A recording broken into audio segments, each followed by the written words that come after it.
Olá, bom dia a todos, bom dia Rio Grande do Sul, 11 horas e 34 minutos. Hoje é segunda-feira, 29 de junho, 13 graus é a temperatura nesse momento aqui em Porto Alegre. Veja agora os destaques de hoje. Reviravolta no caso Rafael. Mãe do menino admite ter matado a criança enforcada. A defesa agora é feita pela Defensoria Pública. E a polícia não tem mais dúvidas de que o crime foi premeditado. Já já você vai saber por quê. Confronto na zona sul de Porto Alegre. Tiroteio leva pânico a moradores da Vila dos Sargentos. Bandeira vermelha. 9 regiões do estado estão com alto risco de contaminação por coronavírus. Hoje vamos mostrar a situação em Canoas. A ocupação de leitos da cidade preocupa as autoridades. E hoje é dia de balcão de soluções. Ao vivo, dicas para comerciantes evitarem ainda mais prejuízos diante da crise provocada pela pandemia do coronavírus. O SBT Rio Grande é sua companhia na hora do almoço e que vai até a 1 da tarde, já está no ar.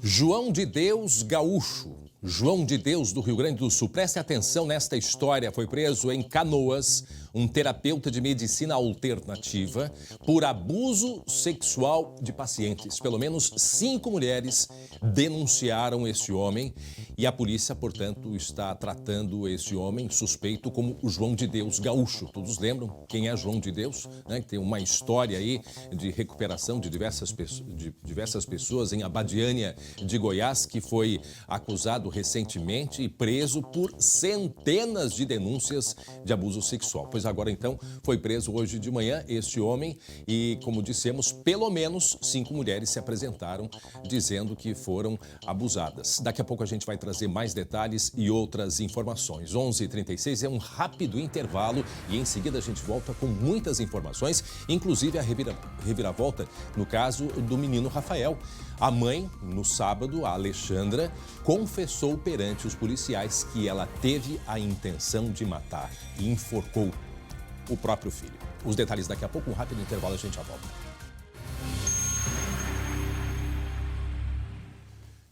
Muito bem, já estamos de volta com o SBT Rio Grande, 11 horas e 42 minutos. Nós vamos até a 1 da tarde com muita informação para você. Agora eu tenho um recado. Ser previdente é planejar o futuro. É pensar no bem-estar e proteção da família, evitando surpresas de última hora. Entendemos que o momento é de atenção e de cuidado.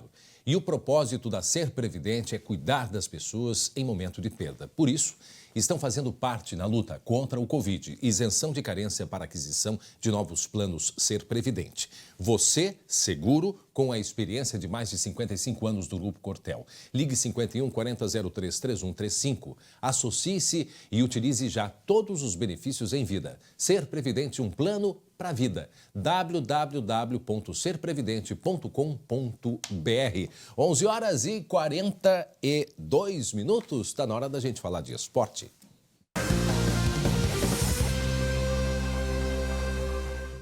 Para Biscoitos Zezé, carinho que vem de família, meu irmão Glauco Paza, o Grêmio está de olho no dinheiro que pode aliviar as contas durante a pandemia e tem gente pedindo em portunhol a volta del gauchón, o gauchón, em Glauco. Que belo portunhol, hein?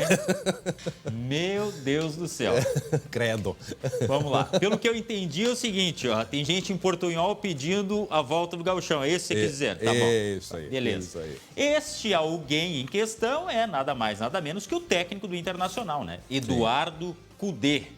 O argentino disse que é preciso voltar ao futebol respeitando, logicamente, as regras das autoridades sanitárias. Ele deu entrevista na última sexta-feira, ponderou que é o seguinte, olha, antes disso tem que treinar, logicamente, não está tendo contato dos jogadores, mas tendo todos os cuidados é possível voltar sim e tem que se adaptar a essa nova realidade. Segundo ele, tem que aprender a conviver com isso. Foi literalmente o que disse o Eduardo Cudê.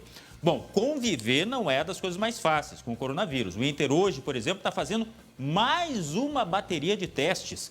O PCR, inclusive, que é aquele teste mais demorado, mais fiel em relação a resultados e só volta a treinar amanhã. Quer dizer, rigor, controle tem que ter. Mas as autoridades ainda não assinaram quando vai poder ter gauchão. Aquela previsão do dia 19, que a Federação Gaúcha tinha colocado no papel, me parece um pouco distante, até porque tem time que nem está treinando. Caso, por exemplo, do Brasil, do Pelotas, a Prefeitura não autorizou. Então, é mais factível a gente falar de gauchão lá em agosto. Enquanto não tem bola rolando, como é que faz para pagar as contas, hein? Bom, os clubes estão fazendo ginástica, como a gente já viu, né? E o Grêmio está de olho naquele dinheiro, André, que pode vir lá da Europa, sabe? Arthur, jogador que passou pelo Grêmio, teve uma excelente temporada ali quando foi campeão da Libertadores, foi para o Barcelona, nós temos imagens dele chegando na Itália, onde ele foi fazer exames na Juventus. Tá mal o Arthur, né? Vai trocar o Barcelona pela Juventus, onde jogava com o Messi, agora vai jogar com o Cristiano Ronaldo, só isso, né?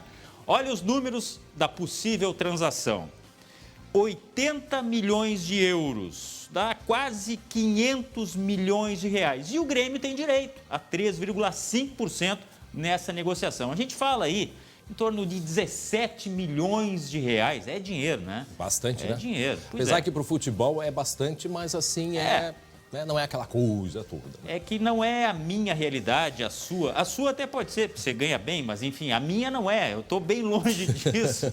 Mas já serviria para aliviar e muito as contas lá pelos lados do Grêmio. Agora, então o Tricolor está de olho nessa negociação que pode ser anunciada, oficializada a qualquer momento. Agora, uma coisa é certa, né, Glauco? Isso já se vê pela Europa, né? Que o futebol já recomeçou. Os valores, eles devem sofrer uma queda em termos de futebol de um modo geral a partir da pandemia, né? Claro, isso deve ser uma regra geral, com algumas exceções. A gente estava comentando aqui antes do programa, o Dudu, atacante do Palmeiras, pode ser transferido aí para o Catar, tá? E ganhar uma bolada. É mesmo? É muito dinheiro, 90 milhões. Mas, enfim, também é outra realidade. É outra realidade lá onde o pessoal tem o dinheiro do petróleo, né? É verdade. Então tá bem, até daqui a pouco, Glauco Paza com outras informações. Em seguida a gente volta a conversar. 11h46 e você vai ver daqui a pouco, foi preso hoje de manhã em Canoas um terapeuta de medicina alternativa. Por que ele foi preso? Por abuso sexual de pacientes. É acusado de abuso sexual. Pelo menos 5 mulheres denunciaram esse homem. E a polícia está tratando o suspeito como João de Deus Gaúcho, fazendo uma referência ao João de Deus, que lá na região de Abadiânia de Goiás, né, há muitos e muitos anos já tratou milhares de pessoas, inclusive pessoas muito conhecidas de fora do Brasil, pois também ele teve, o João de Deus, uma série de acusações de abuso, né, por abuso sexual. Muitas até prescreveram, mas pelo menos acho que uma centena conseguiram, né, ser comprovadas. E aí o João de Deus, inclusive, recebeu o benefício aí da pandemia e está cumprindo pena em casa. Mas o João de Deus Gaúcho, assim que se refere à polícia, foi preso hoje de manhã e aguardar a partir de agora outras pessoas, outras mulheres que possam se apresentar e fazer, né, denúncias contra ele. Porque as mulheres que se sentiam coagidas, constrangidas, que queriam, né, terminar com os tratamentos, ele fazia ameaças que poderia acontecer coisas terríveis na vida, isso segundo denúncias. Mas daqui a pouco a gente traz mais detalhes e informações. Agora eu quero a sua atenção. Por quê? Vamos falar do caso Rafael. Teve uma reviravolta o caso Rafael. Num novo depoimento que aconteceu no sábado à tarde, para a polícia aqui em Porto Alegre, a Alexandra, mãe do menino, confessou ter estrangulado o filho sozinha. O motivo? Ele ficava acordado até altas horas, mexendo no telefone celular. Os detalhes a gente vai acompanhar agora na reportagem da colega Luciane Coleman. A polícia apresentou neste sábado laudos periciais e apontou as contradições da primeira versão de Alexandra Dogokensky, de 33 anos, de não haver a intenção de matar o filho Rafael Matheus Vinques, de 11 anos. Em um novo interrogatório em Porto Alegre, a mãe, pela primeira vez, contou que o calmante dado ao filho não fez efeito. Ela nos narrou que, após ministrar 2 comprimidos de diazepam ao Rafael, e já tê-lo repreendido pelo fato de ele estar passando diversas noites em claro, mexendo no celular, fato que já vinha incomodando ela bastante, Ela foi para a cama após ministrar os medicamentos e ele, por volta das 2 horas da manhã, ela acordou e ele ainda estava acordado. Foi então que a mulher resolveu estrangular o menino. Ela resolveu voltar até a área de serviço da casa, pegar a corda, preparar a laçada e voltar até o quarto. Nesse momento, ela fez a laçada. Quando ele se debateu, ele caiu. Alexandra relatou que deixou a criança se debatendo no chão. Depois de um tempo, ela retornou e viu que ele havia desfalecido. Ela voltou ao quarto dela, pegou a sacola, porque ela não conseguia olhar o rosto dele, e cobriu o rosto dele. Ela pegou ele no colo, transportou até a casa, porque ela sabia que ali tinha uma caixa na casa do vizinho. O irmão de 17 anos estava no quarto ao lado, usando o celular com fones de ouvido. Para os investigadores, agora não há dúvidas de que a mãe agiu sozinha. O crime aconteceu na noite de 15 de maio em Planalto, no norte do Rio Grande do Sul. O corpo foi encontrado 10 dias depois, dentro de uma caixa de papelão, na casa ao lado da família dele. A mãe foi presa após confessar o crime. Coloquei ele deitadinho lá. E colocou alguma coisa por cima? O que estava na caixa. Alexandra deve ser indiciada por homicídio doloso, quando há intenção de matar, com pelo menos 2 qualificadoras: asfixia e impossibilidade de defesa da vítima. Outro agravante pode ser o motivo, considerado banal, a simples desobediência do filho às regras da mãe. A pena pode chegar a 30 anos de prisão. O inquérito deve ser remetido à Justiça ainda nesta semana. Os advogados de Alexandra deixaram o caso neste sábado após alegarem que a cliente havia sido coagida pela polícia a mudar de versão.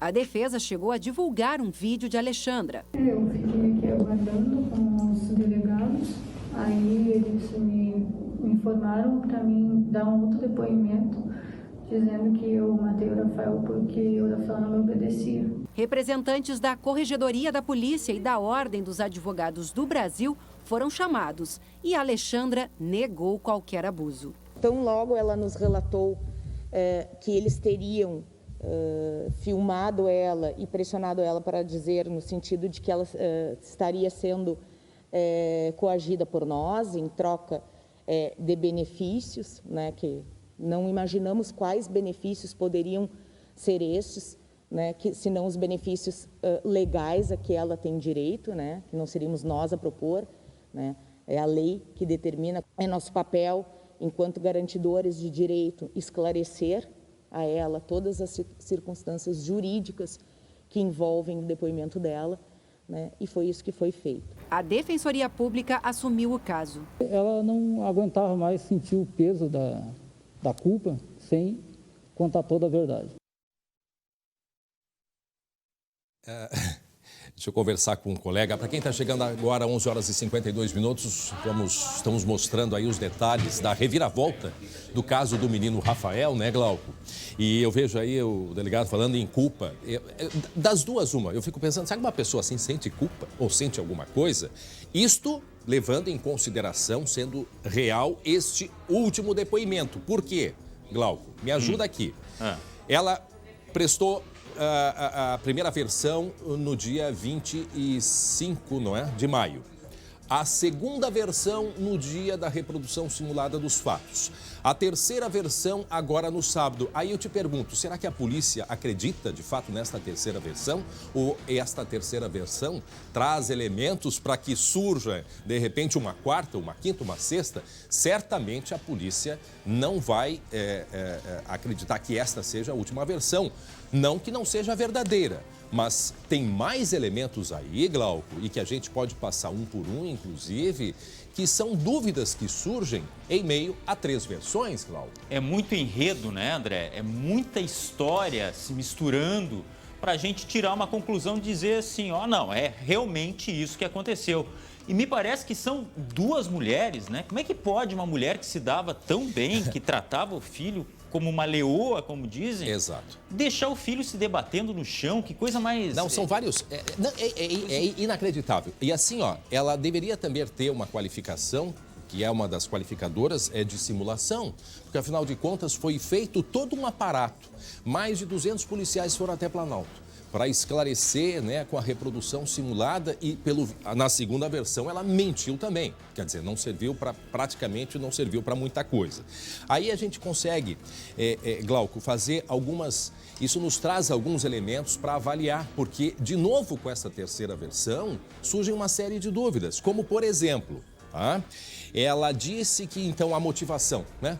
A motivação seria porque o menino não respeitava ou não obedecia e por causa do telefone. Bom, e ela era perfeccionista, ela queria ter o controle. Não, nesse aspecto, inclusive, diz o seguinte, ó.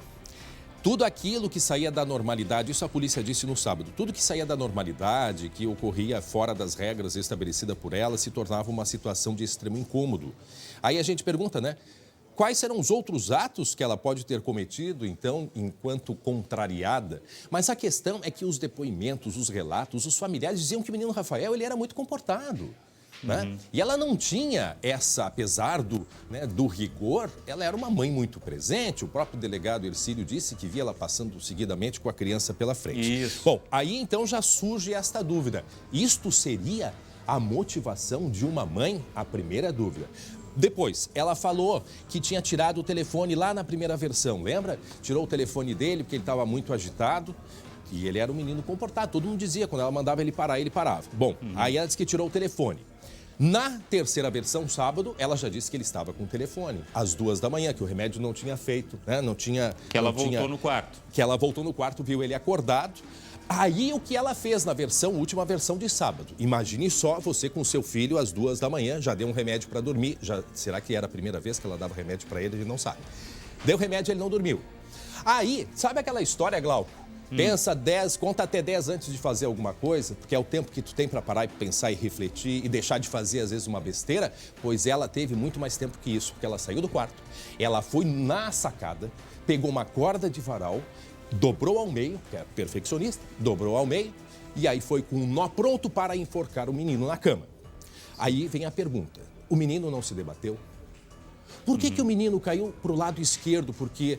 a polícia disse que se ele tivesse batido para o lado direito, seria numa parede de madeira, faria barulho e o irmão acordaria. Agora, é estranho ele ter caído para o lado esquerdo. Detalhe, nesta queda ele quebrou a costela. Numa queda ele quebra a costela de cair de uma cama. De uma cama, né? É estranho, muito estranho. Aí o que acontece? Aí ela enforca. Mas enforca de tal maneira, Glauco, tá? De tal maneira que caracteriza exatamente o aspecto de enforcamento, que eu não vou entrar aqui em detalhes. Tá? Aí ela ficou apavorada. Ah, não, detalhe, depois disso ela saiu do quarto porque viu a criança se debatendo. Gente, é o teu filho. É o teu filho se debatendo porque tu botou uma corda no pescoço. Aí tu sai do quarto. Aí volta, não consegue ver a cena e o menino, pelos relatos, tem um olho roxo. Bom, o óculos dele também não se sabe onde que foi parar. Não se sabe. Pelo que eu sei, não foi encontrado ainda. Bom, aí o que aconteceu? Ela, vendo aquela cena, pegou uma sacola, botou no rosto, pegou, né, amarrou de novo a sacola que ela botou na cabeça para não ver a cena, né? Mas viu o filho se debatendo. Aí ela não teve coragem. Aí levou para a casa da vizinha, no colo. Ora, então ela conseguiu ter força. Conseguiu pegar no colo e levar, já que naquele dia ela disse que não teria força, né? Então, são conclusões que, obviamente, a polícia colheu, né? Colheu o depoimento. Este caso do advogado de defesa, isso é um outro capítulo que a gente nem vai entrar em detalhes agora. Mas justamente a polícia ganhou novos elementos, porque eu não creio que a polícia vai concluir que esse é, de fato, a versão final.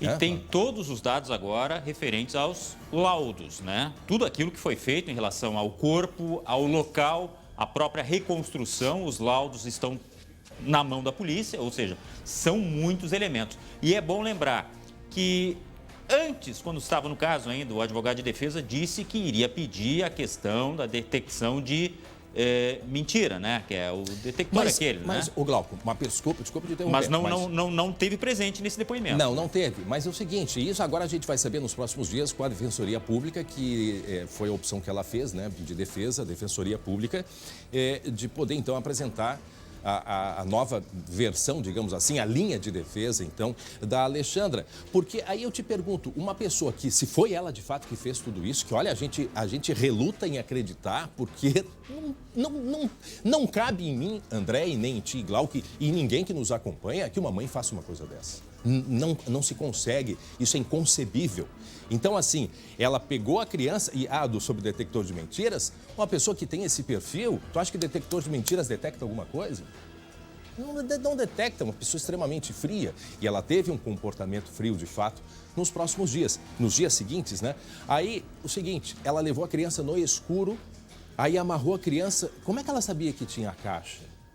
Né? Esses detalhes precisam, né, que e ela contar com naturalidade, ponto a ponto, de como que tudo aconteceu. Se não for feito isso, olha, é difícil de acreditar que foi exatamente nesta ordem simples assim, porque vários pontos divergem. Não tem como não ver que há divergências. Né? Não tô dizendo que teve um terceiro, um quarto, que a criança foi tirada dali. Não, isso os laudos agora vão apontar. Agora, esta versão contada é muito difícil de compreender e aceitar que tenha sido simples assim. E a gente estava até comentando antes, né, a questão do corpo, né? A conservação do corpo. Mas, afinal de contas, se foi morto há tanto tempo assim, se manteria exatamente daquela forma o corpo conservado, enfim. Mas, Glauco, isso que é o que a gente já andou questionando.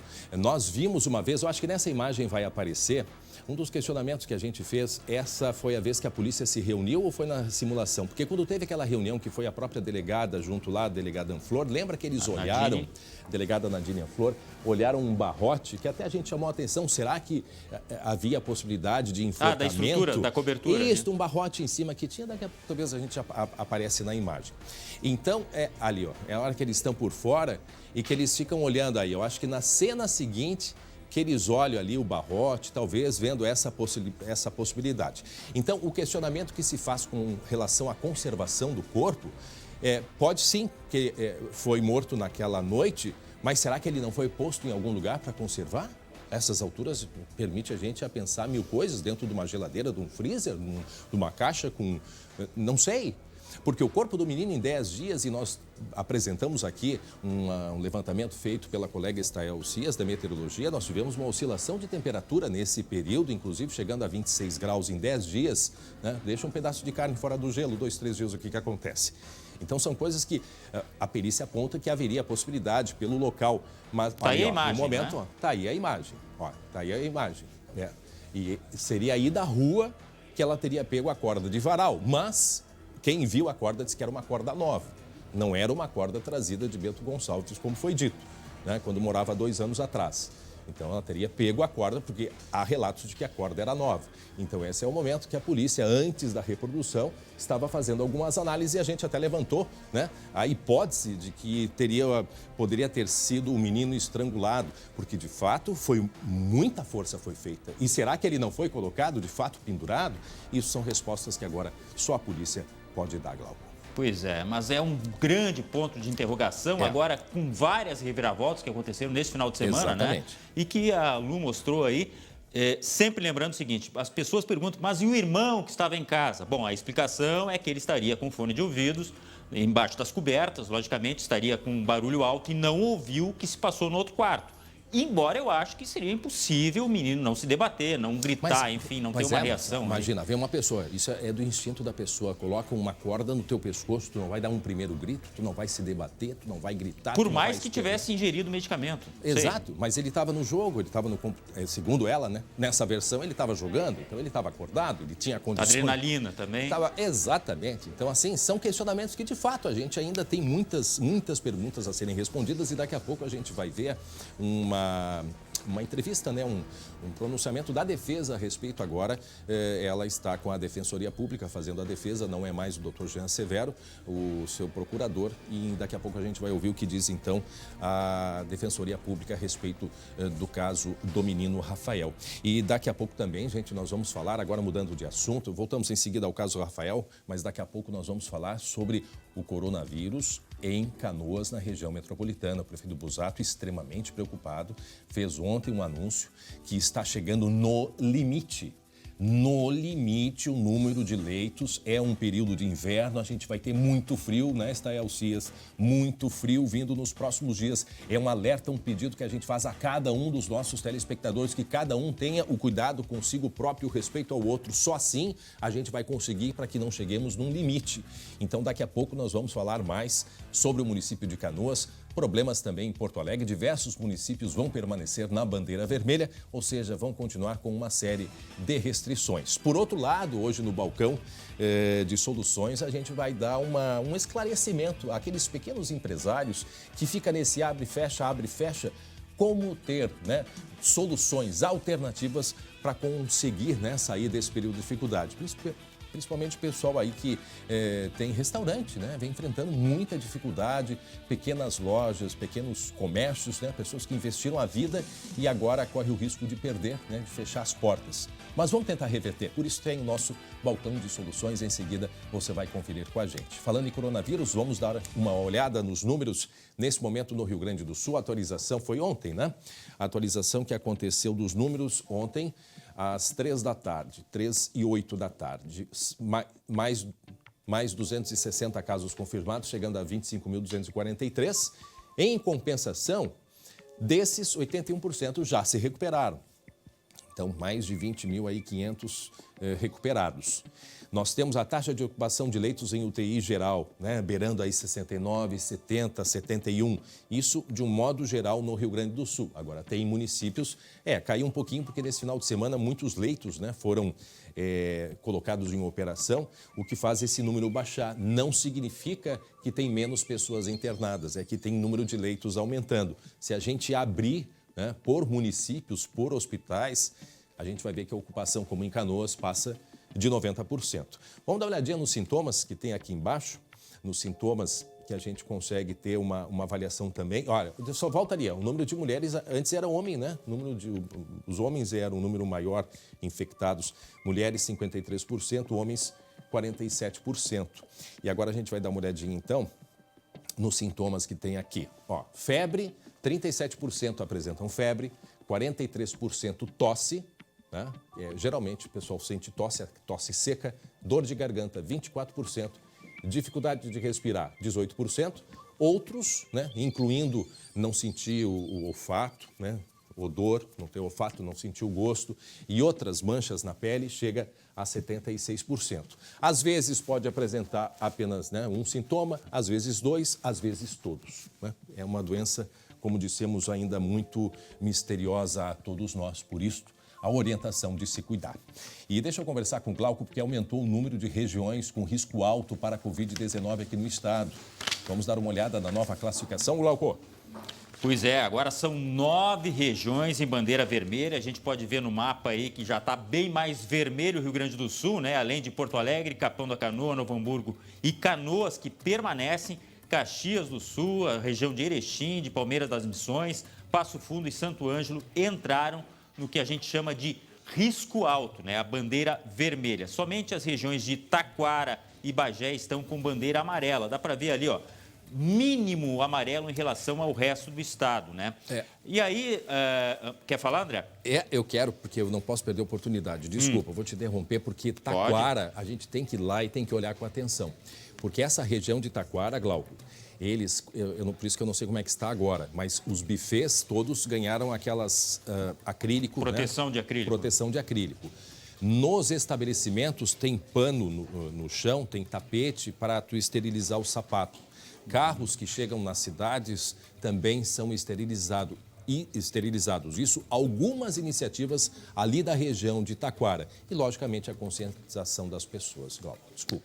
Não, tudo bem. Agora, Santa Rosa, que estava naquela região amarela, agora é da região laranja. Quer dizer, teve um índice ali ou mais de um índice que propiciou a entrada na bandeira laranja. As regiões de Santa Maria, Uruguaiana, Cruz Alta, Ijuí, Santa Rosa, Pelotas, Cachoeira do Sul, Santa Cruz e Lajeado também estão nessa classificação que indica risco médio. Lembrando que são vários fatores que são levados em conta, né? A questão de óbitos, de hospitalizações, o número de leitos, são vários. E o crescimento, né, da infecção, da contaminação. Né?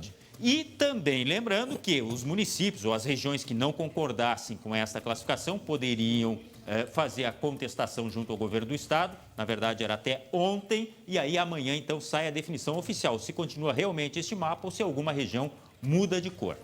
Agora, Glauco, me chamou a atenção que a Prefeitura de Sapiranga, através de uma lei municipal, determinou em grandes supermercados aquilo que nós comentávamos aqui há um tempo atrás, o isolamento daquilo que não é produto essencial. Ora, se o comércio não pode vender roupa, se o comércio não pode vender eletrodoméstico, os grandes mercados podiam vender de tudo. E aí o que acontecia? O pessoal se transferia. Em vez de ir no shopping, ia para o mercado. E a festinha, né, acontecia lá todo dia numa boa. Agora não pode, está isolado. Tu pode ir para comprar única e exclusivamente alimentação. Agora, testemunho pessoal aqui do final de semana, uma coisa boa e uma coisa ruim. A coisa boa, fui até um supermercado, controle rígido do acesso, recebia o número, tá, para mostrar que não havia superlotação no supermercado aqui em Porto Alegre. Só que, por outro lado, eu tive que sair à rua e aí estava um monte de gente sem máscara. A festa do pessoal sem máscara, né? Não, e é engraçado, tem pessoas que ainda olham assim, ó, tipo assim, eu sou o cidadão na rua, tu tá de máscara, né? Aí o pessoal vê o cara de máscara assim, ó, fica olhando assim, tipo, que cara mais ridículo de máscara. Um desrespeito total. Outra coisa, loja de conveniência. Qual vai ser o momento que os atendentes de loja de conveniência vão dizer para as pessoas não entrarem? Porque aí entra aquela coisa, mas o patrão quer que deixe entrar porque tem que vender.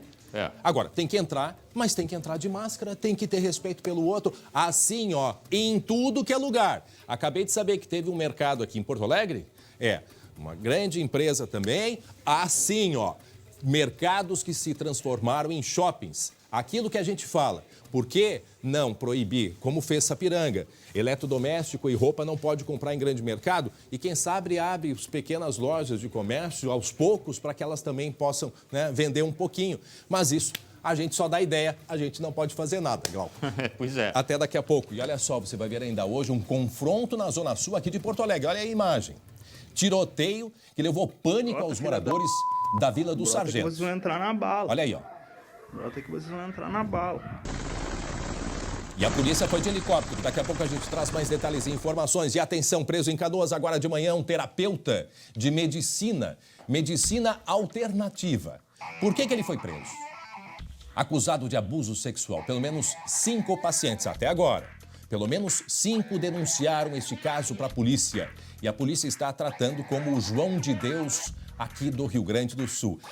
Olha, gente, eu não sei nem que termos, né, se confirmando tudo isso, que termos que uma pessoa se aproveita, né, da fragilidade das mulheres, né, na fragilidade, na confiança, se aproveita de tudo isto, né, para praticar o abuso. Vocês acreditam numa coisa dessas? Pois acredite. Aconteceu, segundo a própria polícia em Canoas, aqui na região metropolitana. Este homem que foi preso. Pelo menos 5 mulheres. Vamos aguardar se teremos aí outras que vão procurar a polícia para denunciar. Mas daqui a pouco a gente traz outros detalhes. Medicina alternativa. Quem queria se afastar ameaçava que poderia acontecer A, B ou C. A pessoa fragilizada ali entrava na conversa. E enquanto isso, era abusada. Daqui a pouco a gente traz mais detalhes. Como eu disse, foi preso hoje de manhã em Canoas, aqui na região metropolitana. Vamos ver a imagem aqui na Zona Sul de Porto Alegre? Olha só o tiroteio, vamos escutar aí. Escutem aí. Meu Deus do céu. Bota a cara, galinha! Nossa. Parece metralhadora, gente.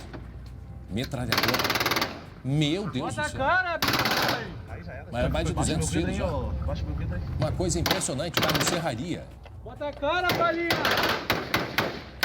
Meu Deus do céu. Isso parece... Tinha muita festa de São João escondida, mas isso aí não tem nada de festa de São João. A arma ainda pesada. Aí já era. Baixa meu vidro aí, ó. Baixa meu vidro aí. Assustador. Aonde? Bota a cara, galinha! No Rio de Janeiro? Na Rocinha? Zona Sul de Porto Alegre. Daqui a pouco a gente traz detalhes e informações do que aconteceu aqui na Zona Sul de Porto Alegre. 12h14 agora. Muito bem, meio-dia e 14, 13 graus é a temperatura. Daqui a pouco a gente vai falar sobre o frio e a chuva, né, Estael? Frio e chuva para o Rio Grande do Sul. Fiquem atentos. Daqui a pouco a gente traz todos os detalhes. Nós vamos falar também daqui a pouco sobre os problemas em Canoas, onde os hospitais estão chegando no limite. A gente vai ter detalhes da situação de Canoas, que está alertando. São Leopoldo também está com problemas sérios. A gente vê aí o Hospital Regina, Novo Hamburgo. Né? Também a região de Novo Hamburgo passando por muitas, né, dificuldades, porque aumentando o número de contaminação. E por isso, então, o alerta nesse momento na região metropolitana. A gente deve ter, a partir de agora, um mês muito difícil aqui no Rio Grande do Sul, no que se refere à pandemia. Tá? Então, daqui a pouco a gente traz outros detalhes e informações. Canoas está em alerta, São Leopoldo em alerta, Novo Hamburgo, no Vale dos Sinos, também em alerta. Olha só, nós sabemos que uma pandemia não escolhe hora e nem lugar para acontecer, não é verdade? Mas o que já podemos ver é que os médicos sabem exatamente onde devem estar quando isso acontece, ao lado do paciente. Desde a escolha do curso até o exercício profissional da medicina, os médicos são colocados à prova diariamente, em anos de estudo constante. E agora, mesmo longe das famílias, abatidos ou correndo alto risco de contágio e até muitos contaminados, as notícias mostram o quanto seus esforços estão dando certo. Seja na linha de frente, seja na pesquisa de vacinas, de medicamentos e do próprio vírus nas consultas dos pacientes de risco, ou até no atendimento online. O que importa é que agem juntos para cuidar da saúde de todos, porque para o CREMERS, lugar de médico é onde a vida mais precisa. Meio-dia e 17 minutos, não, meio-dia e 15 agora.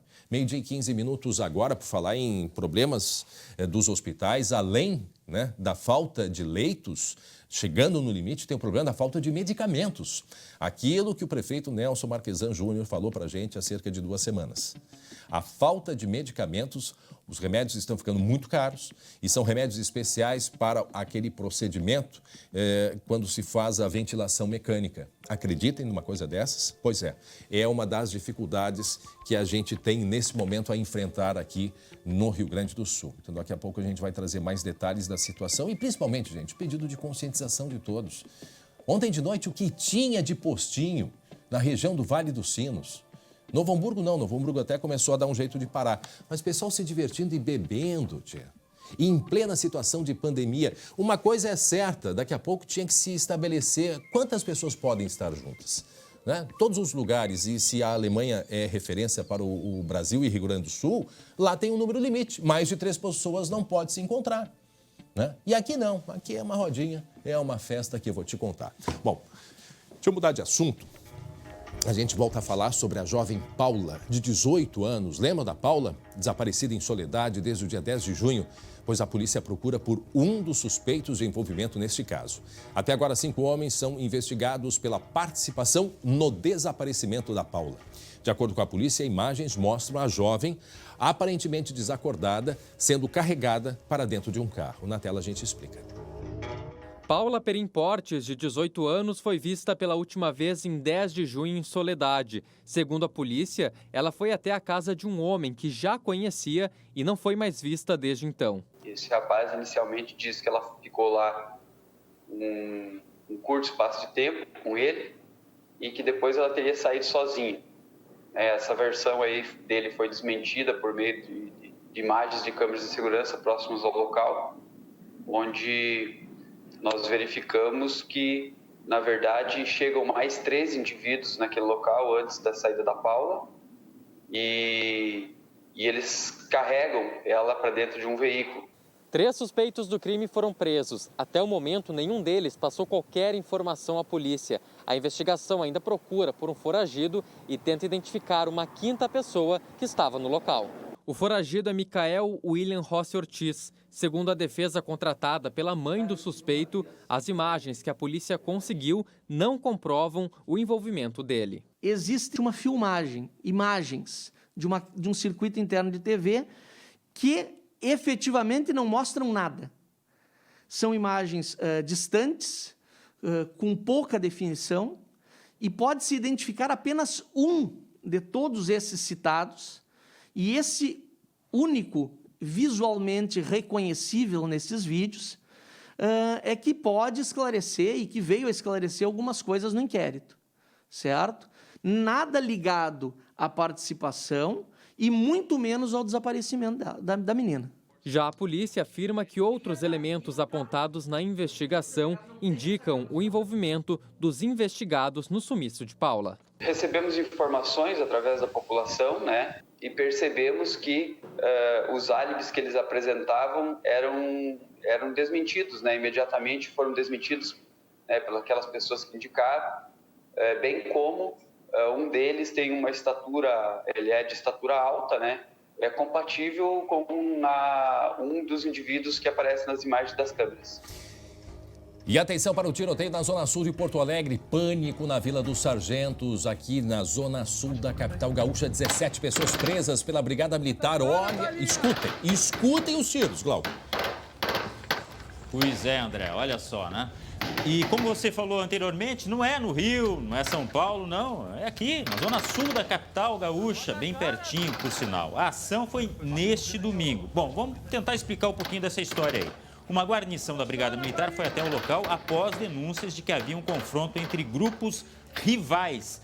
Quando os policiais chegaram, foram recebidos a tiros. Uma mega operação foi montada com apoio do batalhão de choque e também um helicóptero foi utilizado. Os policiais foram até uma casa onde havia se instalado um grupo de uma facção criminosa. 2 pessoas foram presas. Ainda pela manhã, outros 10 indivíduos também foram presos e à tarde mais 5. No total, 17 pessoas presas. A gente está vendo aí da ação com o helicóptero, a ajuda da polícia, da Brigada Militar, uma operação conjunta lá na Vila dos Sargentos. Segundo o policiamento da capital e o seu comandante, o coronel Rogério Stumpf, com quem nós conversamos, hoje pela manhã a situação agora está sob controle no local. Mas olha só, segundo a polícia, uma facção rival havia se instalado na região e por isso iniciaram esses confrontos aí com os traficantes que já atuavam naquela região lá da Vila dos Sargentos. E a gente tem esses vídeos que a gente mostrou aí, são vídeos gravados pelos próprios criminosos, tá, André? Mostrando ali justamente o seu poder, né? É aí que eles mostram o poder e a forma como eles tentam coagir os integrantes das outras facções, gritando, dando muitos tiros, como a gente pode ouvir aí e ver na ação destes criminosos aí, viu? É a forma com que o poder paralelo anda nesses locais. A gente viu também aí armamento, né, André? Que foi apreendido, tem fuzil que eles usam, armas de grosso calibre, justamente para mostrar esse poder. Em última instância, o que está por trás? Adivinha, né, André? O quê? Adivinha. Imagina. Adivinha. Aquilo que leva a diversos crimes. Aqui está relacionado a pelo menos 70% dos crimes, né, Glauco? E que leva muita gente inocente nessa onda de violência, né? Pessoas que morrem, inclusive, pela briga de facções, né? Agora, esse local aí a gente sabe que é bastante conflagrado, tá? A Vila dos Sargentos, nessa questão das brigas de facções, do tráfico de drogas, a polícia também sabe disso. E agora, pelo menos essa é a informação de que a situação já está tranquila no local. Coitado dos moradores, é isso que eu fico pensando, né? Tranquila daquele jeito, né, Glauco? Sim, é uma coisa tranquila que, né? É que tem uma vírgula. Infelizmente, Não... Tem uma vírgula para ser escrito o resto da história. Infelizmente, a gente não tem uma liberdade de circular, né, pelas nossas cidades, para conhecer lugares, até porque esse momento é de pandemia. Mas, enfim, nós não temos essa liberdade, infelizmente, porque tem locais que são dominados pelo tráfico. Agora, que poder de fogo dessas armas, metralhadora, de fato, isso quando a gente ouvia ou era em guerra, em locais, em regiões de guerra, ou então do tráfico no Rio de Janeiro, né? Isso a gente quantas e quantas vezes ouviu esses tiroteios todos aí. E a gente tem que ser bem claro, André, a polícia não entra de qualquer jeito aí, não. Não, tem que ter um grupo forte, preparado, experiente e bem armado para enfrentar um local como esses, é verdade. Muito bem, daqui a pouco nós vamos falar sobre o problema da Covid-19 em Canoas. Canoas, nesse momento, chegando a quase 90% de ocupação nos leitos de UTI. Em seguida, nós vamos falar também sobre o João de Deus gaúcho. Foi preso em Canoas hoje de manhã uma pessoa, tá aí ele, de medicina alternativa, acusado de pelo menos 5 estupros. Daqui a pouco a gente vai falar detalhes sobre este caso, do que é considerado pela polícia o João de Deus gaúcho, João de Deus, aqui do Rio Grande do Sul. Nós temos outras novidades sobre o caso, reviravolta no caso do menino Rafael. Em seguida a gente vai trazer a posição da Defensoria Pública, que agora passa, portanto, a defender a Alexandra, a mãe do menino Rafael. Ela contou no sábado que, de fato, estrangulou o filho. Ainda há uma série de dúvidas, mas ela confessou para a polícia que não teve aquela história de amarrar a corda no ombro, aí ele viu que ele tinha morrido, que fez os testes para ver se estava vivo, e aí viu que ele estava morto. Em vez de levar para o hospital, botou uma cordinha nos braços para puxar, a corda escapou e pegou no pescoço e estrangulou. Era a versão que tinha, E a gente sabia que essa história estava extremamente mal contada. Agora ela teria dito, disse para a polícia, na verdade, que ela sim teve a intenção de matar o filho porque estaria muito ligado no telefone celular. Quer dizer, uma motivação que, se de fato for isso, meu Deus do céu. Mas daqui a pouco a gente volta a falar sobre o caso Rafael. Vamos falar do frio. Atenção para o frio e chuva. Em seguida, a Estael Cias vai atualizar para a gente. E hoje é o dia do nosso balcão de soluções. Quem é comerciante, está nos acompanhando, tem uma loja, um restaurante, teve que fechar, não sabe o que vai ser depois da pandemia? Então, aguarda aí que a gente em seguida vai te dar dicas. A gente tem uma entrevista sobre como enfrentar a pandemia com o comércio que abre e fecha. Em seguida, a gente traz no balcão de soluções. Agora nós vamos até Canoas, na região metropolitana. A Prefeitura de Canoas, a Prefeitura anunciou que o sistema de saúde está perto, mas pertinho do colapso. Nas últimas 72 horas, as internações por suspeita e confirmação de Covid mais que dobraram. Neste momento, atualizando aqui pelo mapa, isso foi agora a atualização, 12:05, 87,5% é a taxa de ocupação em leitos UTI adulto, Isso é muito preocupante. Nós vamos até lá conversar com o prefeito Busato, prefeito de Canoas. O senhor me escuta bem, prefeito? Boa tarde. Boa tarde, André. Ouvindo bem. Prazer conversar com vocês. Prefeito, desde ontem o senhor vem fazendo um alerta para o governo do estado, um alerta às prefeituras da região, aos munícipes, os moradores de Canoas, da situação caótica que está chegando Canoas.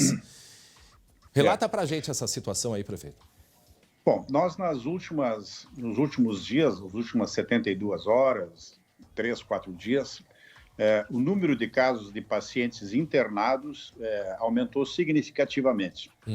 Praticamente dobrou, E nós não atendemos aqui somente Canoas, nós atendemos toda a região, somos referência para 156 municípios. O nosso atendimento aqui é mais ou menos 5.000 pessoas por dia que nós atendemos no nosso sistema de saúde. Então, é um sistema muito grande. E Covid, quantos por dia, prefeito? Hoje, nos hospitais de campanha, André, para ter uma ideia, nós atendíamos em torno de 45, 50 pessoas por dia, nós estamos atendendo 100 pessoas por dia agora. E o que é pior, as pessoas são atendidas, ficam internadas, os leitos de UTI e de leito normal dos hospitais de campanha estão praticamente esgotados. Em cada hospital de campanha nós temos 10 leitos normais e mais 2 UTIs. Via de regra, estão ocupadas. Nós ampliamos a capacidade do hospital universitário com mais 200 leitos. Ele tinha 348, agora são 548 leitos. Mais 15 leitos na clínica da criança, mais 16 UTIs. São 579 leitos no hospital universitário. O sistema de saúde todo de Canoas são 1.343 leitos. Prefeito, isso só reforça o que tuita nesse momento. Agora há pouquinho o prefeito de Porto Alegre, Nelson Marquesan Júnior, ele diz o seguinte, ainda estamos na reunião do Comitê de Enfrentamento do Coronavírus. Situação se agrava e projeções do início do mês se confirmam. Devemos chegar no final desta semana no nosso limite aceitável de ocupação de leitos. Hoje temos 141 leitos de UTI Covid ocupados. Isto só reforça o que o senhor disse. Ou seja, chegou um momento da gente olhar olho no olho da população, de uma vez por todas, para que as pessoas se convençam da importância do uso de máscara, de higienizar as mãos e de manter o distanciamento. O que o senhor acha que levou a essa explosão nos números, hein, prefeito? Porque me chamou a atenção, se eu voltar 2 semanas atrás, a gente cai lá pelo dia 12 de junho, o Dia dos Namorados. E lembra que a gente até comentou aqui da movimentação que foi esse dia no comércio, nas ruas, restaurantes abarrotados. O senhor acha que tem a ver relação com isso, prefeito? Não, acho que é tudo um pouco, né, André? De tudo um pouco.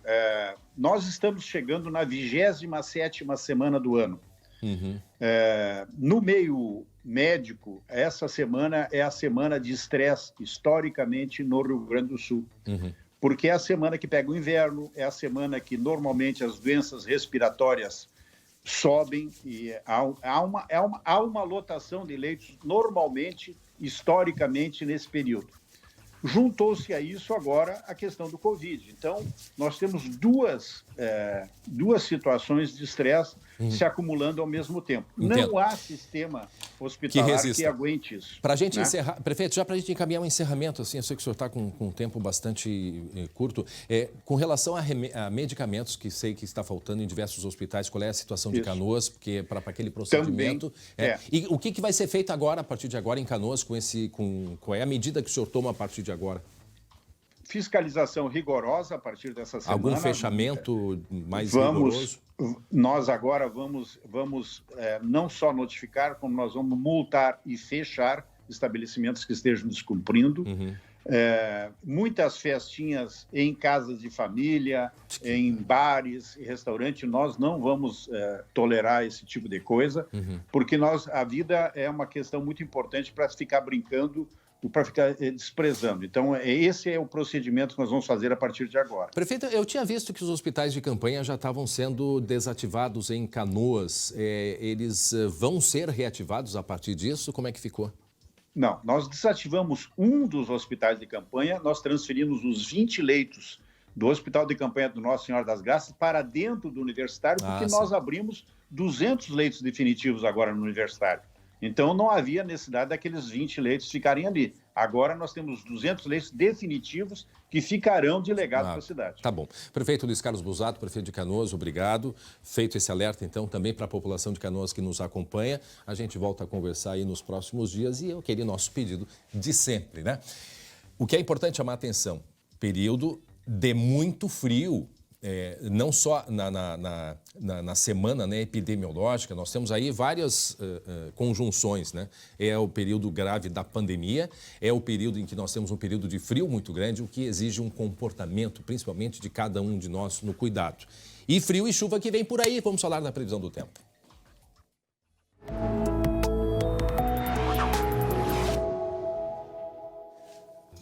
Olá, Estael Cias. Boa tarde, Estael. Boa tarde. Estael trazendo notícias pra gente do tempo. Nessa semana a gente vai ter chuva, frio, o que mais? Conta pra gente, Estael. É uma semana que promete ser movimentada do ponto de vista meteorológico. Hoje já tivemos frio intenso, a temperatura mais baixa registrada hoje no Rio Grande do Sul foi de quase 2 graus negativos, lá em São José dos Ausentes. Temos imagens aqui. Mas o que é esse chão branco aí? Imagens. É a tal da geada. Que ela não caiu, ela se formou, viu? Geada não cai, né? Não cai, se forma. O que cai é a chuva, a geada ela vem... A geada é um processo que acontece na superfície. Temos belas imagens aqui do Alexandre Pereira, lá de São José dos Ausentes. Imagens registradas hoje, também no final de semana. É uma imagem bonita para quem gosta do frio, mas realmente mostra a intensidade do frio, que não foi forte só no começo da manhã. Agora, nesse momento, a temperatura está em torno de 9 graus em Santa Maria, em torno de 9 graus lá em Santana do Livramento. Aqui em Porto Alegre, 13 graus. É uma tarde gelada hoje e tem chuva a caminho, tem chuva avançando. E isso vai dar origem a um ciclone extratropical, um sistema de baixa pressão, condição típica de inverno, que vai trazer chuva e tem alerta para chuva volumosa. Não sei se a produção consegue colocar para a gente aqui o mapa de chuva esperado aí para essa semana, né, para esses próximos dias, porque primeiro, antes do reforço do frio, que eu não posso dizer que vem frio, né, nós teremos um reforço, já estamos com frio, teremos bastante chuva.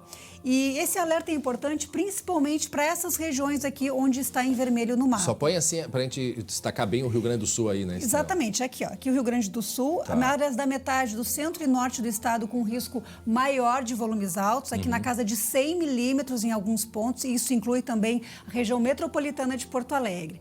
Tem nuvens carregadas já chegando aqui a Porto Alegre, a região, mas a chuva ela deve acontecer mais forte entre hoje à noite e a madrugada de terça-feira. Até amanhã tem risco aí de alagamentos na área da Grande Porto Alegre devido à chuva muito volumosa, a quantidade de chuva muito alta que vai acontecer. E não é só chuva, não. Aqui nós temos a imagem de satélite, ó, como é que está avançando. Isso é uma imagem de satélite que mostra nuvens agora e pegando justamente grande parte do Rio Grande do Sul, inclusive a região metropolitana.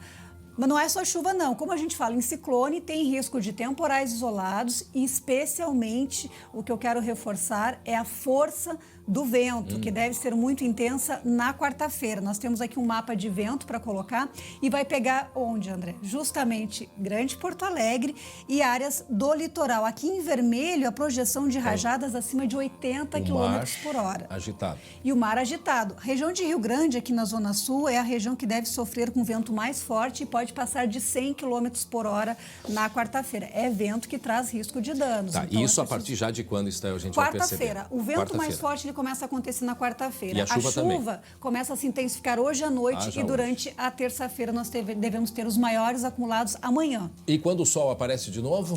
Quarta-feira, a partir da tarde, com esse vento ali que veja que começa a ter vento oeste e sul. Produção, pode colocar pra gente aqui? Voltando aqui o mapa do vento, por favor. Aqui mesmo, muito bem. Aqui nós temos aqui o ar seco e frio chegando aqui, inclusive aqui na região lá da Argentina. E esse ar seco trazendo a melhora no tempo. Estel, antes da gente falar dos primeiros 15 dias de julho, que já está chegando, esse vento aí, né, em direção do sul-norte, vão mandar os nossos amigos gafanhotos para onde, Estel? Porque eles não gostam de frio, eles gostam de calor. O vento não está vindo em direção ao Rio Grande do Sul, então dessa vez a gafanhotada vai embora. Na verdade, os gafanhotos estacionaram lá na região de Corrientes, na Argentina. Eles não esperavam esse frio, deram uma paradinha lá. Estão de barriga cheia? Exatamente. Quietinho. E até facilitaram, né, a ação da... Sim, eles conseguiram eliminar 15%, né, dos já. animais. As ações, quando eles estão em terra, em superfície, é mais fácil ter uma ação para destruir, ou enfim, para... Porque tem 10 aviões, né? Não são 400, são 10 aviões que estão ali na região à disposição para fazer, né, o trabalho de... Esse controle sanitário, Controle né? sanitário, de pulverização para eliminar... Mas é necessário que esteja em superfície. Então, o frio, a chuva que já aconteceu, favoreceu justamente esse processo. Eles não estão voando, eles estão em superfície naquela região e estacionaram, não teve mais nenhum movimento. Então, como vai continuar frio? Vai voltar a chover naquela região, vai chover um pouco ainda amanhã por lá. E a temperatura agora tende a ficar baixa, então acredito que a gente... Não te assusta. Fica aí. Então, a tendência é de permanecer por lá. Isso diminui muito o risco aqui para o Rio Grande do Sul, que é uma boa notícia, porque tinha uma certa apreensão aí. Porque quando chega numa lavoura, né, eles consomem muito rapidamente. Né? Sim. Agora, Estel, os primeiros dias de julho aí, na verdade, a gente vai ter uma sequência de dias frios, né? Preocupa. Justamente o que o prefeito de Canoas estava falando é que essa é uma semana típica e realmente é uma semana e que esse ano vai ser bem típica e com muito frio persistente. Aqui a previsão para hoje à tarde, como eu estava falando, a tarde muito fria, não é só o amanhecer que teve quase 2 graus abaixo de zero. A gente vai seguir com frio a 14, 16, 15 graus em Pelotas, 13 em Santa Maria, 14 em Santa Rosa e Uruguaiana. Mas o que preocupa, justamente dentro desse contexto de pandemia, é que as próximas 2 semanas serão muito frias no estado. E não é só a questão do frio nas manhãs e madrugadas, as tardes serão muito geladas. Se a gente for usar, por exemplo, Porto Alegre, a temperatura chegar a 20 graus em Porto Alegre novamente, isso só deve acontecer lá pelo dia 14 de julho, André. Então, é uma longa sequência, um longo período de frio intenso. A gente usa como exemplo Porto Alegre, mas isso vale para todo o Rio Grande do Sul. Então, realmente vai nos exigir um cuidado maior. Justo na semana epidemiológica, então mais por isso crítica, que a atenção de todos ela é muito importante. Sim.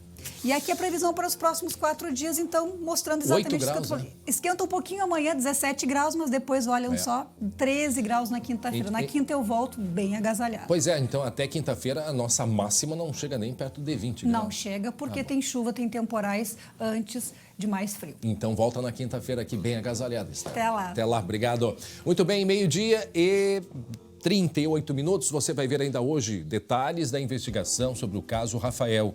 O inquérito deve ser concluído ainda esta semana e a polícia não tem mais dúvidas sobre a motivação do assassinato.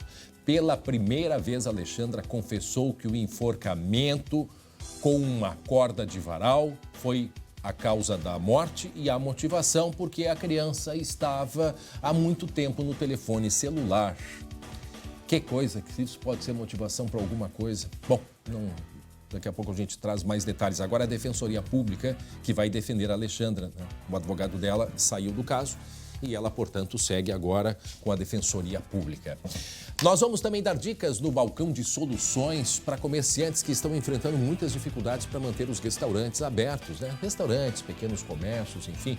Então a gente vai dar umas dicas muito importantes para manter fé e nesse momento que não adianta, é um momento difícil, mas ele vai passar e é importante que todo mundo esteja preparado. E atenção, porque um terapeuta foi preso hoje em Canoas, suspeito de abusar de diversas pacientes. A polícia compara este caso com o médium João de Deus, lá de Abadiânia, de Goiás. Lembram? Pois nós vamos agora até a Delegacia Regional de Canoas conversar com o Lucas Abate, que nos traz outros detalhes, né, Lucas? Boa tarde. Boa tarde, André. Boa tarde a todos. Realmente bem parecido até pelo método de operação desse homem que foi preso preventivamente em Canoas, que angariava essas vítimas, essas clientes, através de grandes cursos de terapia holística e depois chamava elas para um atendimento individual onde cometia esses abusos sexuais. Até o momento, a polícia já identificou 5 mulheres que foram vítimas, mas a investigação ainda segue em busca de outras pessoas. A gente vai conversar agora com a delegada Clarissa De Martini, que comandou essa investigação.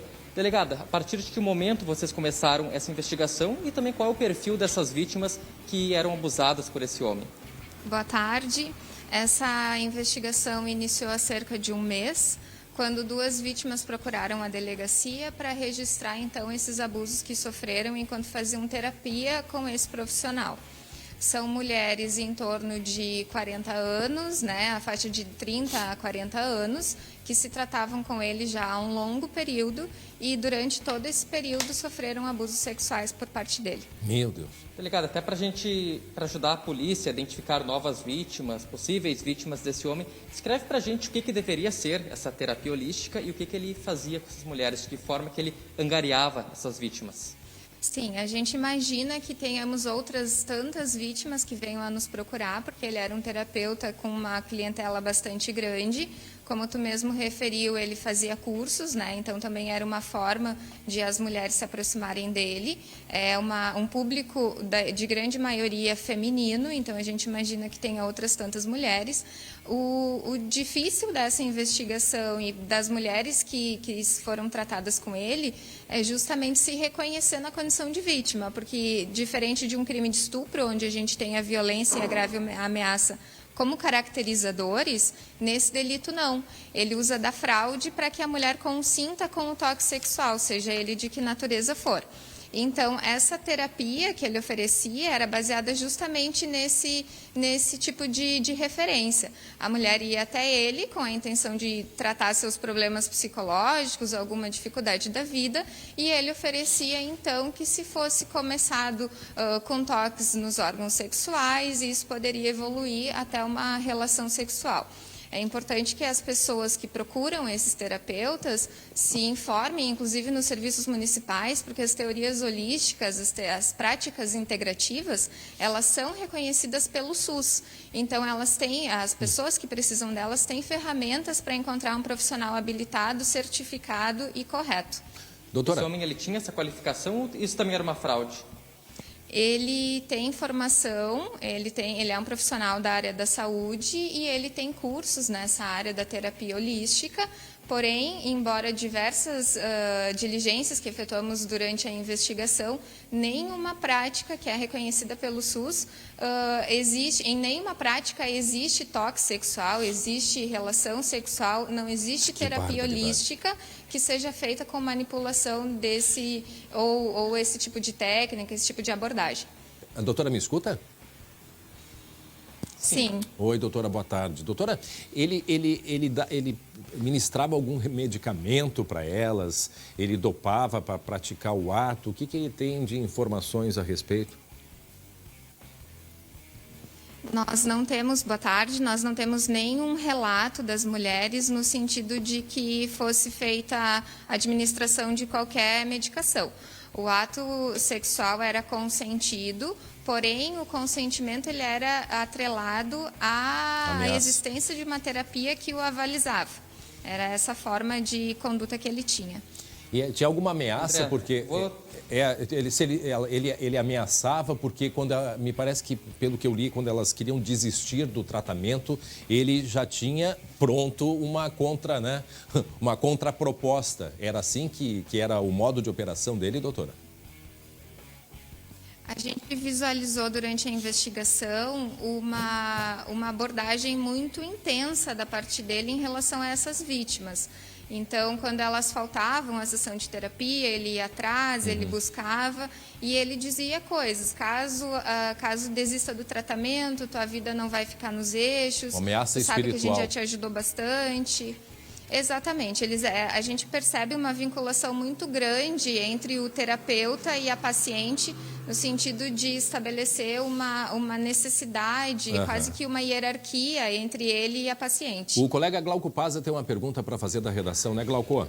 Isso, André. Delegada, boa tarde. Não, eu queria ter uma noção, se é que a gente pode perguntar isso nesse momento, de quantas mulheres já procuraram, já foram localizadas, denunciando esse problema, e se vocês têm uma ideia de quantas podem ter ainda. Boa tarde. Nós temos já diversas mulheres foram ouvidas na delegacia e a gente tem uma expectativa de que muitas mais nos procurem depois da veiculação da notícia. Por isso também que fizemos questão de levar isso a público, porque a gente entende que muitas mulheres ainda nem se reconheceram como vítima. Acreditamos que muitas acreditam que passaram por uma sessão de terapia reconhecida, quando na verdade foram abusadas sexualmente por esse terapeuta. Mas eu imagino que pelas informações que a gente tem acerca de número de vítimas, a gente tem uma dezena de mulheres, pelo menos, ainda para ouvir. Bom, Lucas, para a gente encerrar, André, é importante dar o telefone de contato, né? A gente vai colocar na tela o número para que as mulheres procurem a delegacia de polícia, é muito importante. Não sei se tu tens esse número já à disposição, Lucas. Até vou pedir uma ajuda aqui para a delegada, vai nos alcançar aqui, delegada. Por favor, é o 51, o DDD, André, 984590259. Esse é o WhatsApp de contato da Delegacia de Proteção à Mulher. WhatsApp. Tá ali. 984. Tá na tela já? Tá. 984590259. Olha, quem estiver acompanhando, faz uma foto, né? Faz uma foto desse número aí e entra em contato com a delegacia de polícia. Lucas. E é importante só a gente mostrar aqui, André, algumas apreensões que foram feitas pela polícia. Tem notebook, caderno de anotações. E olha só, isso aqui, a quantidade são de recibos de pagamento. Então, teve também um crime da ordem financeira também, né, delegado? Uma vítima que foi lesada em milhares de reais. Teve esse fato também. Não era barato não, pelo que eu entendi. Relato que as vítimas... Pois nós temos relatos de vítimas que tiveram um custo até de 25 mil reais em cerca de um ano de tratamento, seja com as sessões de terapia ou até mesmo com os cursos que ele ministrava, né? As vítimas que nós ouvimos, todas elas referem uma perda econômica bastante significativa. Tanto que na data de hoje apreendemos inclusive cheques realizados como forma de pagamento e a gente vai verificar então qual é a situação desse valor, desse numerário. Muito bem, tá certo então, Lucas, o telefone na tela, quem conhece alguém ou que for fazer a denúncia, deve fazer a denúncia através desse número. Obrigado, a delegada, pela atenção aqui com a gente. Obrigado, Lucas. Daqui a pouco a gente vai continuar com o Lucas, né, Lucas? O Lucas vai continuar com a gente porque temos um outro caso, do menino Rafael, né? Hoje, os novos representantes, né, da Alexandra falaram para a imprensa agora, a Defensoria Pública, não é, Lucas? Isso, porque teve um novo depoimento da Alexandra no final de semana, André, em que ela acabou mudando a versão que até então era sustentada pela defesa, pelo advogado Jean Severo, de homicídio culposo. Ela alegava que tinha dado remédios para o menino e acabou errando na dosagem e acabou matando o menino por engano, um homicídio culposo, ou seja, sem a intenção de matar. Então, nesse novo depoimento que ela deu no sábado, a Polícia Civil, um longo depoimento, ela acabou mudando essa versão e dizendo que, de fato, matou o menino porque estava descontente com a desobediência dele. Então, a partir disso, teve uma mudança, a Defensoria Pública foi chamada e hoje eles deram novos detalhes, inclusive dizendo o estado em que encontraram a Alexandra quando foram até o Palácio da Polícia. Vamos ouvir. Eu tive contato com a acusada ocasião em que eu fiz uma entrevista reservada com ela e ela realmente manifestou que gostaria de passar a ser atendida pela instituição. A situação dela era de um esgotamento físico e mental, até porque ela estava desde a parte da manhã sob essa questão de deslocamento de Guaíba até aqui.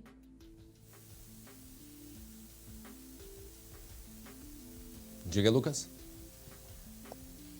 E tem também, André, agora uma mudança na tese da defesa, porque até então era sustentado o homicídio culposo e agora, claro, a Defensoria Pública está recebendo agora esses autos, recebendo os inquéritos e vai estudar qual tese vai sustentar na defesa da Alexandra. Essa questão de linha de defesa, o senhor, claro, eu peço perdão, porque nós estamos trabalhando com um cenário que nós não podemos descartar, enquanto defesa técnica, a possibilidade de um júri. Então, muitas vezes, a defesa ela é apresentada na sua plenitude, né, com todos os seus pormenores, àqueles que, de fato, vão decidir o caso penal, que é a comunidade de Planalto. Lucas, surgem, aliás, toda a comunidade lá, não só Planalto, toda a região, ainda tem muitas dúvidas a respeito de tudo isto que aconteceu. Começa pelo motivo, quer dizer, pela motivação, né? A questão do celular, uma vez que o menino era comportado, né? Aí a gente antes eu conversei com o Glauco, né, Glauco? A gente andou conversando a respeito desse caso aí, de uma série de dúvidas que surgem daqui para frente. Agora, o que há de se considerar, né, nesse caso, são as qualificadoras, que são várias, inclusive de simulação, quer dizer, essa é a terceira versão que ela apresenta. Não deu chance de defesa, dopou o menino, não deu chance de defesa, né? Ocultou cadáver. Quer dizer, só de qualificadores tem vários aí, não é? Pois é, o André, eu fico Inclusive, pensando... Desculpa, Lucas, eu fico pensando até se a polícia não vai, de repente, ouvir de novo, né, a mãe, porque é muita versão, muita contradição, consequentemente, porque muita contradição surge nisso aí, né? E, de repente, se não vai ter o fato de o inquérito ser prorrogado também, são coisas que vêm à cabeça, né, André? Isso a gente vai continuar em cima deste caso, sim, inclusive com a própria polícia, né?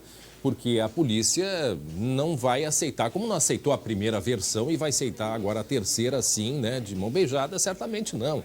E é isso que a gente quer nos próximos dias, né? Saber como que a polícia, né, vai seguir com esse caso, né, Lucas? E concluir a motivação do crime, que pode ser uma qualificadora, um motivo fútil, também a forma que aconteceu, que pode ser o recurso que dificultou a defesa da vítima. Então, cada uma dessas qualificadoras que a polícia confirmar agora pode resultar num somatório da pena da Alexandra. Tá certo. Obrigado, Lucas Abate. E certamente, durante a semana, vamos continuar sobre essa reviravolta no caso do menino Rafael, mas que a gente já vinha chamando a atenção que a versão apresentada era uma versão, né, muito... fora de contexto. 12h52 agora. Olha só, em várias regiões do estado, restaurantes podem atender apenas com teleentrega ou serviço de pegue leve. Muitos estabelecimentos estão com dificuldades e é preciso agir rápido para evitar um desemprego em massa. Acompanhe.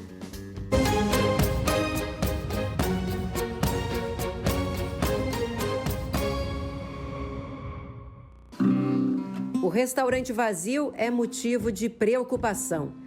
Apenas parte dos clientes que lotavam este salão agora busca as marmitas na porta. Eu moro aqui perto e eu fui cliente desse restaurante, né? Então eu vim aqui pegar. Este buffet de Porto Alegre servia em média 300 almoços por dia. Hoje, mal chega a 60. 9 funcionários foram demitidos. A gente tem um custo alto, né? Acaba tendo bastante, porque a compra da mercadoria em si, né? Custo com funcionários. Em março, bares, restaurantes e lancherias tiveram que fechar as portas. Foram 2 meses de operações restritas a pegue leve e teleentrega. Empresários focados no serviço presencial tiveram que se adaptar às pressas a essa nova realidade. E olha, foram vários os desafios, desde a escolha da melhor embalagem até a divulgação. Os donos de restaurantes entraram em plataformas virtuais que mais parecem praças gigantes de alimentação. E aí fica difícil se destacar em meio a tantas opções. tem que entrar em marketplace, que te toma uma boa parcela do teu faturamento. Então, tu tem que aprender a usar. No dia 19 de maio, veio a autorização para a reabertura. Na época, a nossa equipe mostrou a preparação deste restaurante da capital para receber de novo os clientes. A retomada foi gradual.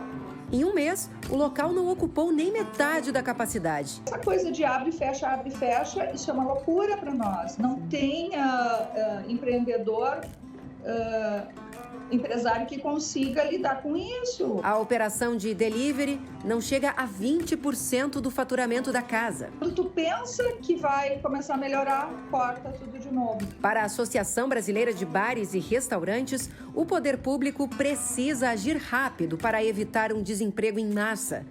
Entre as reivindicações está a prorrogação da medida provisória que permite a suspensão de contratos e a redução de jornadas. Já estourou os 60 dias, né? Então a gente precisa da prorrogação da MP o quanto antes para poder manter o emprego.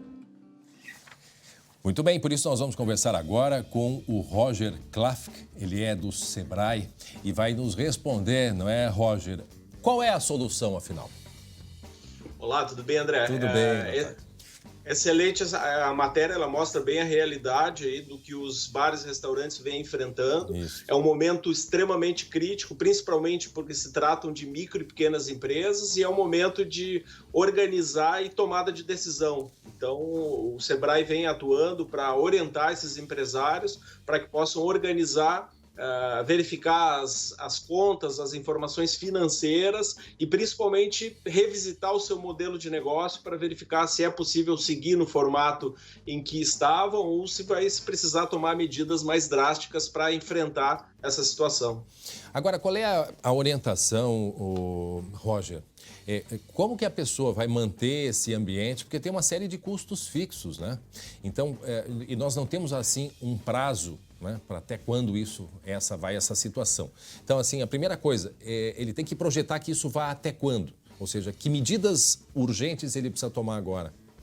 Exato, né? No momento, assim, a gente tem dito que o planejamento ele tem que ser semanal, mas também com alguns segmentos dentro da gastronomia que já estavam mais preparados para fazer a entrega, para trabalhar no delivery, para vender online, com produtos, né, que são mais aderentes à entrega, que viajam melhor, como a gente diz, como a pizza, o hambúrguer, e que já estavam em estruturas mais enxutas, conseguiram se adaptar. Agora, um restaurante que tem um cardápio muito grande, tem produtos que viajam com dificuldade, talvez ele vá ter que organizar, pensar um pouco melhor na situação e talvez tomar medidas mais drásticas de fechar a operação, esperar alguns meses para depois retomar num outro formato, né? Então é isso que a gente tem orientado os empresários. A luta é para sobreviver até o final do ano.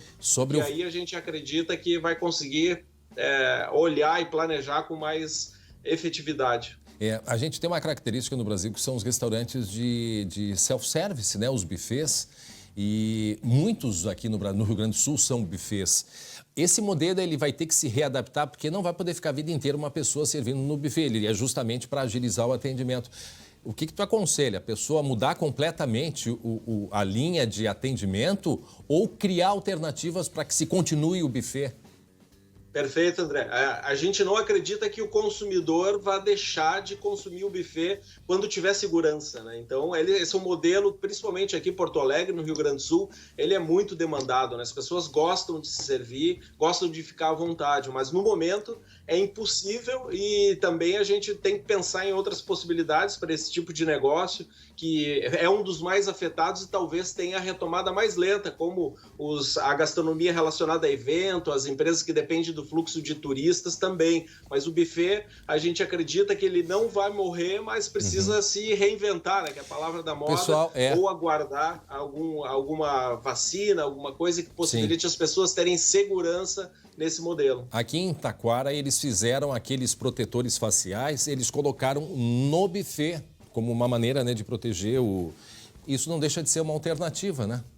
Exato, a gente tem visto empresas muito sérias tratando isso de maneira bem interessante, né? Trazendo proteção, trazendo funcionários servindo, deixando as porções já pré-prontas, embaladas, né? Então a gente está buscando, junto com as empresas, uma série de saídas, mas que também geram um custo para o empresário. Né? E o movimento ainda não teve a retomada efetiva. Então é preciso pensar em saídas temporárias nesse momento, buscar outro tipo de fonte de receita, reduzir os custos também e se preparar para uma retomada que deve ser bastante lenta, né? Mas que vai acontecer. Quando as pessoas se sentirem seguras, eu acredito que esse modelo de buffet, que é muito tradicional aqui no Rio Grande do Sul, ele vai ter essa retomada. É verdade. E vai ter a retomada e vai ter também a normalidade, que isso vai ter que passar de qualquer jeito, né, Roger? Roger, eu quero te agradecer bastante, viu? O Roger, que é Roger Klafke, ele é do Sebrae, especialista em competitividade setorial. E o que serve também para os restaurantes, servem para outros setores, lojas pequenas, né, Klafke? Obrigado pela entrevista, viu? Roger Klafke. Obrigado pela entrevista, boa tarde. Bom, a gente termina, né, o SBT Rio Grande de hoje com as imagens de um evento que aconteceu no sábado no estacionamento da IPTC ao lado do Beira-Rio, o Poa Drive-In. Dentro dos carros, com toda a segurança, os participantes assistiram a apresentações do Guri de Uruguaiana e da banda Chimaúts. No domingo teve a apresentação de Tonho Croco. Os shows vão acontecer todos os sábados até o dia 20 de setembro. Uma boa tarde a todos, às 19h20, segunda edição com a Luciane Coma. Tchau, tchau.